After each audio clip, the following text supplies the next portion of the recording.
As an institution, the BBC is just over 90 years old, which means that Nightingale feels comfortable enough around the wireless to have a digital radio in his bathroom.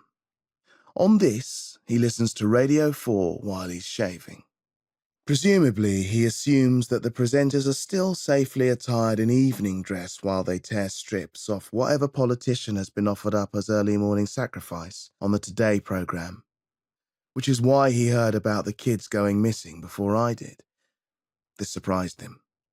"I was under the impression that you quite enjoyed the wireless first thing in the morning," he said, over breakfast, after I told him it was news to me.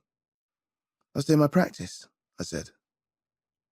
In the weeks following the demolition of Sky Garden Tower, with me on top of it, I'd been a key witness in 3 separate investigations, in addition to one by the Department of Professional Standards. I'd spent a great deal of each working day in interview rooms in various nicks around London, including the notorious 23rd floor of the Empress State Building, where the Serious Investigations branch of the DPS keeps its racks and thumbscrews.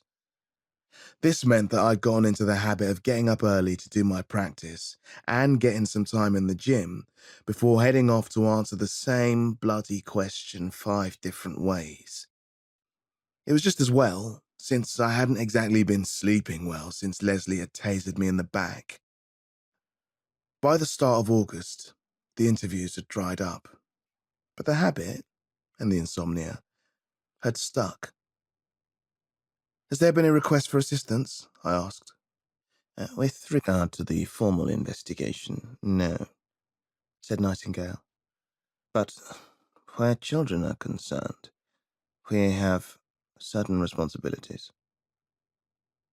There were 2 of them, both girls, both aged 11, both missing from 2 separate family homes in the same village in North Herefordshire. The first 999 call had been at just after 9 o'clock the previous morning, and it first hit media attention in the evening when the girls' mobile phones were found at a local war memorial over 1,000 metres from their homes. Overnight it went from local to national, and, according to the Today programme, large-scale searches were due to commence that morning. I knew the Folly had national responsibilities in a sort of de facto, under-the-table way that nobody liked to talk about, but I couldn't see how that related to missing kids.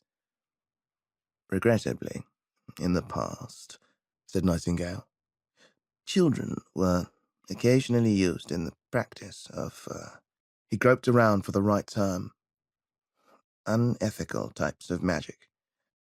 It's always been our policy to keep an eye on missing child cases and, where necessary, check to make sure that certain individuals in the proximity are not involved." "Certain individuals?" I asked. "Hedge wizards and the like," he said.